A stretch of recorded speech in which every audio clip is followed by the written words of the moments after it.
பெரியவர்களே, ஆற்றல் படைத்த தாய்மார்களே, வரும் கால வளைவர்களே, எதிர்கால இளம் சிங்கங்களே, காலையிலே காடு சென்று மாலையில் வீடு திரும்பி இம்மண்ணை பொன்னாக்கக்கூடிய எனதன்மை மாபெரும் விவசாய பெருமக்களை உங்கள் அனைவருக்கும் என்னுடைய சார்பாகவும் நாடக கலைக்குழுவின் சார்பாகவும் முதற்க நன்றி அறிந்த வணக்கம். பல வணக்கம். தாயே, இந்த மந்தையிலே கிழக்கு முகமாகவும் வடக்கு முகமாக அமர்ந்து வருகின்ற மக்களுக்கெல்லாம் கேட்கின்ற வரத்தை கிள்ளி கொடுக்காமலே அள்ளி கொடுத்து வாழ வைத்துக் கொண்டிருக்கிறாயே தாயை காளியம்மா, மாரியம்மா, பகவதி அம்மா, முருகா, கந்தா, கடம்பா, கதிர்வேலவா, உன்னுடைய அருளாலை ஊர் மக்களும் உலக மக்களும் நாட்டு மக்களும் என்னை போன்ற கலைஞர்கள் யாவருமே நலமோடு வாழ வேண்டும். ஐயனே, நலமோடு வாழ வேண்டும்.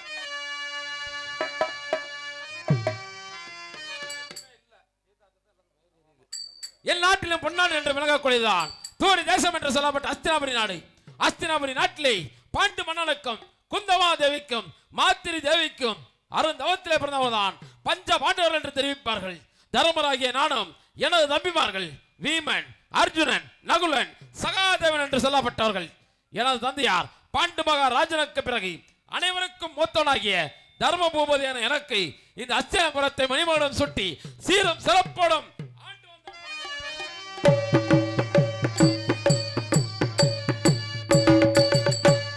அஸ்தினாபுரத்தை நாங்கள் ஐவருமே சீரும் சிறப்போடும் ஆண்டு வந்தோம். அப்படி ஆண்டு வருகின்ற வேளையிலே எங்களுடைய பெரிய தந்தை மகன் பாவியானவன் திரியேந்திரன் வணங்காமுடி வேந்தன் வர்ச்சக திரேகம் படைத்தவன். தேவர்களை கண்டாலும் கூட அவன் அமர்ந்திருக்கும் சிம்மாசனத்தை விட்டு எழுந்திருக்க மாட்டான்.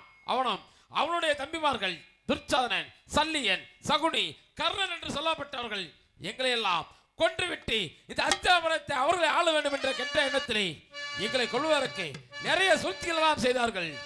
நடக்கும் தளத்திலே நச்சுமலை நாட்டினான், குடிக்கும் தண்ணியிலே கொடிய நஞ்சு கலந்தான், உண்ணுகிற சாதத்திலே 1 கோடி நஞ்சு வைத்தான் பாவியானவன். அது மட்டுமல்லாமல் அரக்கு திரு மலையிலே தங்க வைத்து தீயும் தள்ளமாக கொளுத்தினான்.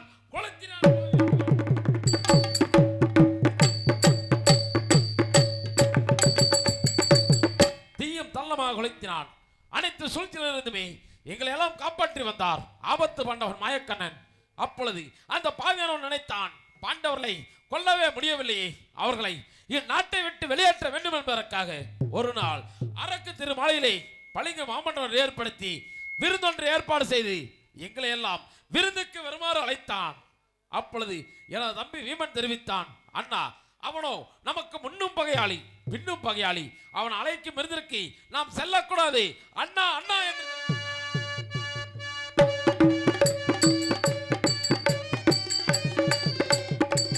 அழைக்கும் விருந்திற்கு செல்லக்கூடாது அண்ணா வேண்டாம் என்று தெரிவித்தான்.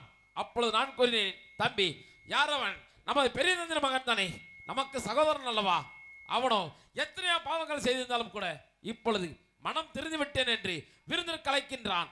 அழைக்கும் விருந்திற்கு செல்ல வேண்டும் தம்பி என்று தம்பி வீமனை சமாதானம் செய்து நானும் தம்பிமார்களும் ஐவரன் மனைவி திரௌபதியும் விருந்திற்கு சென்றோம். அங்கு சென்றவுடன் விருந்து முடிந்தவுடனே அந்த பாவியானவன் கூறினான், அண்ணா விருந்து முடிந்ததல்லவா? விருந்து முடிந்ததல்லவா? நாம் இருவருமே அநேக நாட்களுக்கு பிறகு ஒன்று சேர்ந்திருக்கிறோம் அல்லவா? ஆகையினாலே சற்று நேரம் பொழுதுபோக்கிற்காக பகடையாடலாம் அண்ணா என்று தெரிவித்தான். அப்பொழுது நான் கூறினேன், தம்பி பகடையாட்டம் எல்லாம் வேண்டாம் தம்பி, நாங்கள் நாட்டிற்கு சென்று வருகிறோம் என்று புறப்படும் பொழுது அண்ணவன் தெரிவித்தான், அண்ணா நாம் ஒன்றும் நம்முடைய நாடு நகரத்தெல்லாம் வைத்து பகடை ஆடவில்லை, சற்று நேரம் பொழுதுபோக்கிற்காக வெறும் கையோடு பகடை ஆடலாம் என்று தெரிவித்தான். சரி என்று ஏற்றுக்கொண்டு பகட சாலையில சென்று அமர்ந்தேன் நான்.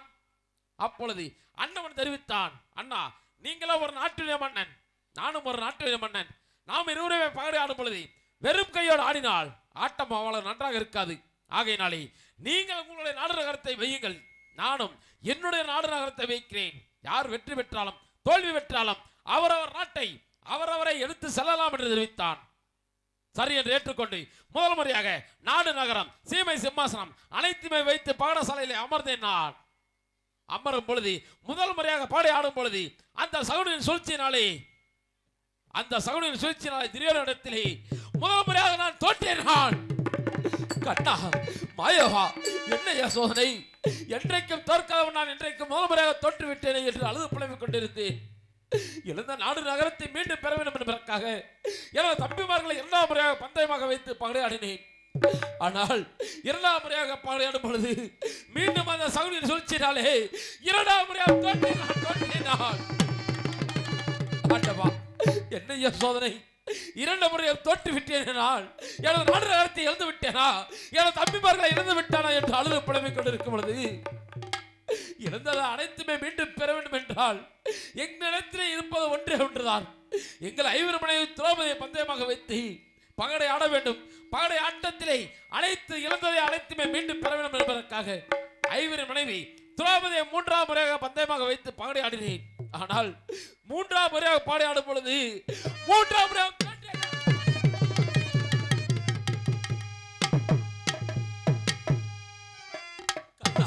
மாயவா, கோவிந்தா, கோபாலா, என்ன சோதனை!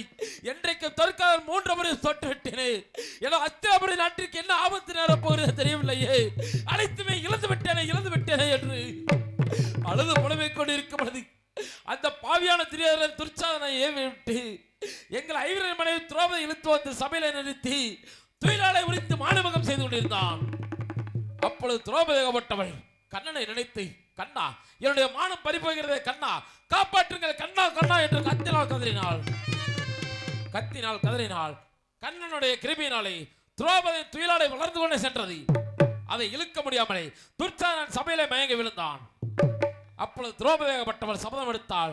எப்படி என்றால், அடே துர்ச்சாதனா, என்னுடைய துயிலாடை உரித்து மானபகம் செய்தாயே, உன்னை கொன்று உனது விழா எலும்புகளை எடுத்து சீப்பாக செய்து உன்னுடைய ரத்தத்தை எடுத்து எனது தலையிலே பூசி அதற்கு பிறகுதான் என்னுடைய கூந்தலை அள்ளி முடிவேன் என்று சபதம் எடுத்தாள்.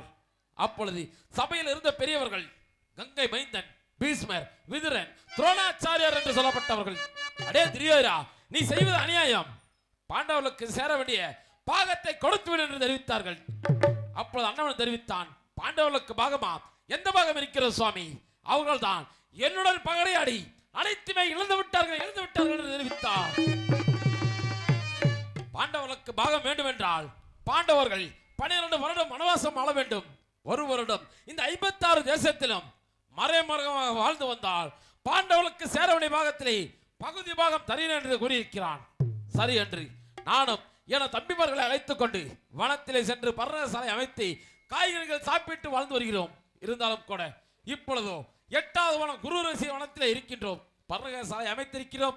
என தம்பிமார்கள் எல்லாம் கானகத்திற்கு காய்கறிகள் பறிப்பதற்கு சென்றிருக்கிறார்கள். தம்பிமார்களை எதிர்பார்க்க வேண்டும். பார்க்கிறேன் நான்.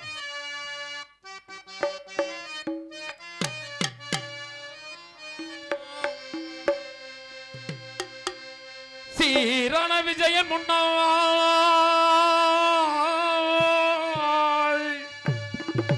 சீரான விஜயன் முன்னால் செய்கின்ற சவசுதனை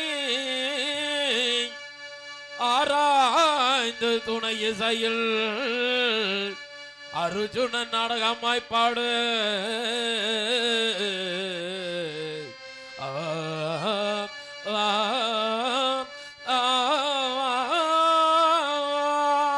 ஆராய்ந்து தமிழினாலே அர்ஜுனன் நாடகமாய் பாட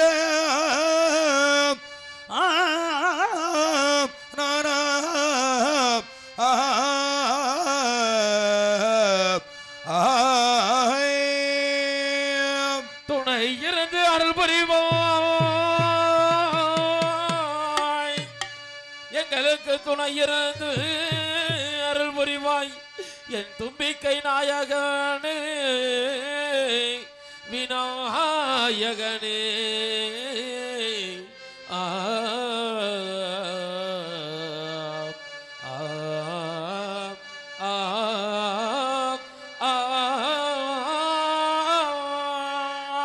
துணை இருந்த அருள் புரிவாய், துன்பிக்க நாயகனே நாயகனே.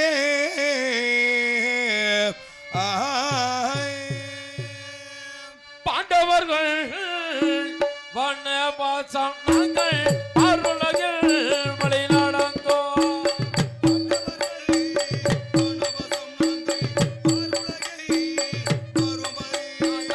தர்மராஜன் முன்னடக்க எங்கள் தம்பிமார்கள் பின்தொடர. முன்னடக்க எனது தம்பிமார்கள் பின்தொடர.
காய்கறிகள் சாப்பிட்டு பர்ணக சாலை அமைத்து வாழ்ந்து வருகிறோம். இருந்தாலும் பர்ணக சாலையிலே தன்னந்தானியாக இருக்கும் பொழுது எனது தம்பிமார்கள் எல்லாம் வனத்திற்கு காய்கறிகள் பறிப்பதற்காக சென்றிருக்கிறார்கள்.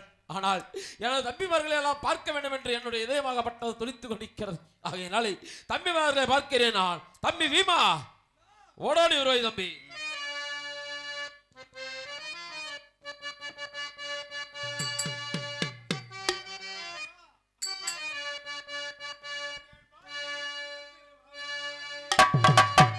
பாரி விமர்சனம் பாரு பாரி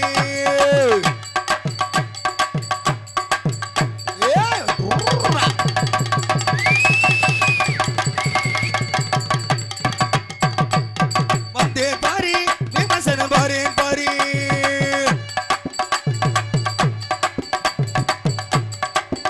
அப்படி வந்தேன் பாரி விமர்சனம் பாரு பாரி வந்தே பாரி விமர்சனம் பாரு பாரி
வருங்கால வளவர்களே, எதிர்கால இளம் சிங்கங்களே, காலையில் காடு சென்று மாறி வீரமை மன்னத்தை மண்ணாக்கும் மாபெரும் விவசாயப்பட மக்களை, கடமை கண்ணியம் கட்டுமான தகவல் காலந்தோறும் கவல் புரியும் கவல்துறை அவர்களே, ஊர் முக்கியஸ்தரவே, விழா கமிட்டியர்களே, இந்த நாடகத்தை ஏற்பாடு செய்த அனைத்து நல்ல உள்ளங்களே, நாடகத்தை கடந்த நாடக கலா ரசிகர்களே, உங்கள் அனைவருக்கும் இதோ வீமச்சன முடிசாத வழக்கத்தை தெரிவிக்கிறோம். நன்றி நன்றி வணக்கம்.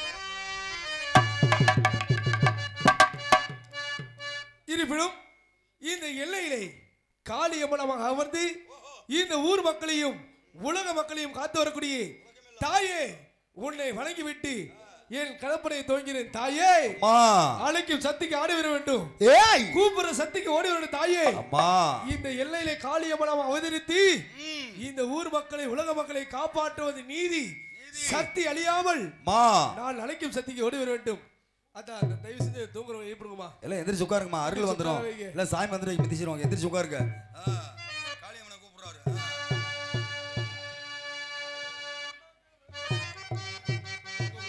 ஹலோ, எழுப்பிடுங்க எழுப்பிடுங்க. எல்லாம் எந்திரிச்சு உட்காரு உட்காரு. பக்கத்துல போதுங்க, எழுப்புமா. ஹலோ ஹலோ, எந்திரிச்சு உட்காருங்க. ஹலோ ஹலோ, லைட்டா கோயிசாமி, லைட்டா. Hello hello. தாயே, அலைக்கு சக்திக்கு ஆடி வர வேண்டும், கூப்பிடுற சக்திக்கு ஓடி வர வேண்டும். தாயே, தாயே, அம்மா, அம்மா ஓடி வாமா சாமி. தாயே, ஒன்னாக்க ரகமம்மா, மாரியம்மா, காளியம்மா, எழு தடுப்பு கரகம் எங்கள் தாயே. ஒன்னாக்க ரகமம்மா, காளியம்மா, உனக்கு எழு தடுப்பு கரகம் மாரியம்மா. மாரியம்மா,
மாரியம்மா வாமா. அப்படி அந்த திண்ணீர் போட்டு பாடுங்களே, மண் எடுத்து போட்டு வைங்க. அண்ணா அந்த வீ தட்டு கொண்டாங்கண்ணே, கொண்டாங்க அப்படியே. இந்த அருகில் வந்தவங்களுக்கு எல்லாம் அந்த வீதியை போட்டு பாட்டு. அந்த அதாத்தை எழுப்பிடுமா, அந்த அதாத்தை எழுப்பிட்டு திண்ணீர் போடுங்க. இந்த அருகில் ஆடி வந்தவங்களுக்கு எல்லாம் வீதியை கொடு. அப்படியே போட்டு வை சாமி, அப்படியே போட்டு வை.